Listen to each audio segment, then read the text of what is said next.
नमस्कार, आर्या न्यूज देख रहे हैं आप। मैं हूं आपके साथ पल्लवी सिंह। खबरों की शुरुआत करते हैं बड़ी खबरों के साथ। बता दें आपको कि खबर दिल्ली से है, जहां विधानसभा का विशेष सत्र एक दिन के लिए और बढ़ा दिया गया है। अब अगली कार्यवाही सोमवार यानी 29 अगस्त को की जाएगी।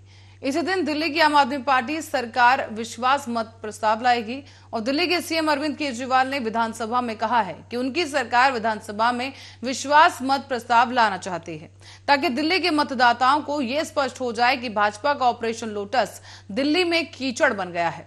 उन्होंने ये भी कहा है कि एक भी विधायक आप नहीं छोड़ेगा। तो वहीं इस बीच सीएम केजरीवाल सदन में बीजेपी पर हमलावर होते भी नजर आए हैं। सदन में क्या कुछ कहा गया, आपको वो भी सुनवाते हैं। जितनी राष्ट्र विरोधी ताकतें हैं, जो नहीं चाहती कि भारत का विकास हो, जो नहीं चाहती कि भारत की तरक्की हो, वो सारी ताकतें अब इसे रोकना चाहती हैं। अभी तक छोटे मोटे तरीके से, जैसे मुझे सिंगापुर बुलाया, इन्होंने जाने नहीं दिया, लेकिन अब ये कह रहे हैं यार दिल्ली सरकार खत्म करो। अब ऐसी सारी राष्ट्र विरोधी ताकतें इकट्ठी हो गई हैं हमारे खिलाफ, दिल्ली की आम आदमी पार्टी की सरकार के खिलाफ। दिल्ली की आज जो सरकार है, इतिहास की सबसे लोकप्रिय सरकार है, जिस वास्ट मेजॉरिटी से हम आए हैं, उस सरकार को गिराने के लिए अब सारी राष्ट्र विरोधी ताकतें इकट्ठी हो गई और वो दिल्ली की सरकार को गिराने का षड्यंत्र कर रही हैं। लेकिन हमारे एमएलए, हमारे मंत्री सब एकजुट हैं। कोई नहीं बिखरा, कोई नहीं टूट रहा, क्योंकि किसी ने कोई गलत काम नहीं किया, किसी को पैसे की हवस नहीं है। तो ये बड़ी अच्छी बात है। दिल्ली के लोगों को मैं कहना चाहता हूँ कि आपने जिन लोगों को वोट दिया है, एक एक हीरा है। आपको याद है जब हमारी पार्टी नई नई बनी थी, वो आए थे दिल्ली, उन्होंने कहा था रात के अंधेरे में, चांदनी रात में, कुछ काली रात में कह रहे थे, हमने कोई पैसे चोरी कर लिए थे, हम आम आदमी पार्टी को डोनेशन आया था।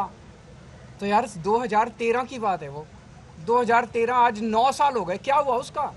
अभी जेल नहीं भेजा मेरे को।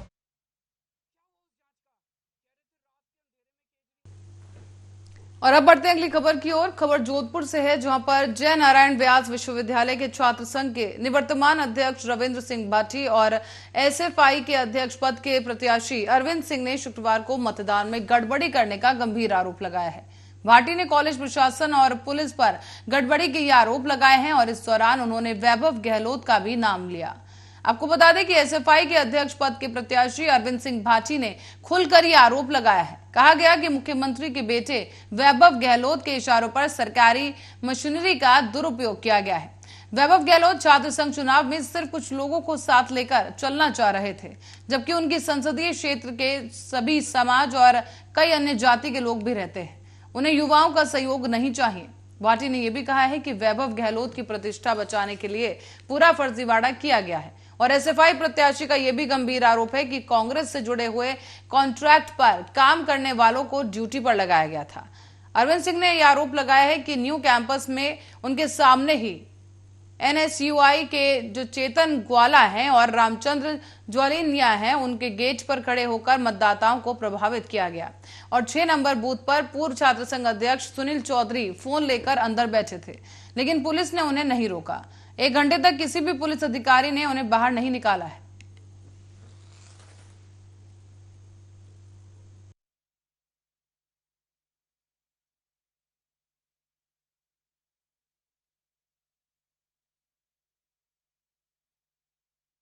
वरिष्ठ नेता गुलाम नबी आजाद के सभी पदों से इस्तीफा देने के बाद कांग्रेस को बड़ा झटका लगा है। जम्मू कश्मीर में कांग्रेस का प्रमुख चेहरा था और उन्होंने शुक्रवार को ही कांग्रेस की प्राथमिक सदस्यता और अपने सभी पदों से इस्तीफा दे दिया और उन्होंने पार्टी के पूर्व अध्यक्ष राहुल गांधी पर भी इस्तीफा देने के बाद गंभीर आरोप लगा दिए और उनके व्यवहार को बचकाना बताया है। आपको बताएं कि उन्होंने आरोप लगाया है कि राहुल वरिष्ठ नेताओं से सलाह नहीं लेते और पार्टी के ज्यादातर फैसले गार्ड और पीए लेते हैं। गुलाम नबी आजाद ने इस बीच कांग्रेस छोड़ने पर यूपी के उप मुख्यमंत्री केशव प्रसाद मौर्य ने भी अब अपनी टिप्पणी कर दी है।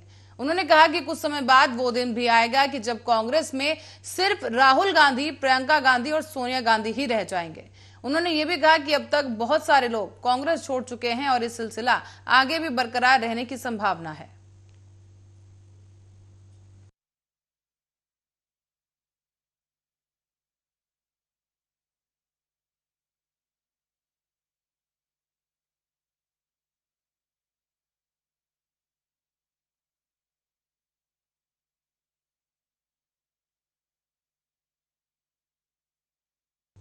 और बीजेपी नेता सोनाली फोगाट की मौत के बाद लगातार कई नए खुलासे हो रहे हैं और अब इस मामले में एक चश्मदीद गवाह सामने आया है। आपको बता दें कि एक निजी चैनल को एक चश्मदीद गवाह ने बताया है कि सोनाली की मौत से पहले क्या कुछ हुआ है। बता दें कि ये चश्मदीद गवाह कर्ली क्लब में मौजूद था और उसी ने बताया कि सोनाली उस पार्टी में उस दिन डांस कर रही थी और शामिल हुई थी। सोनाली और उनके स्टाफ के मेंबर भी डांस कर रहे थे, लेकिन तभी अचानक से सोनाली की तबीयत बिगड़ने लगी। थोड़ी देर बाद ही सोनाली को वहां से निकलना पड़ा और चश्मदीद की माने तो बताया गया है कि जब सोनाली की तबीयत खराब हुई तो वहां पर अफरा तफरी मचने लगी। वहां भीड़ भी इकट्ठा हुई और सभी लोग उसी तरफ जा रहे थे।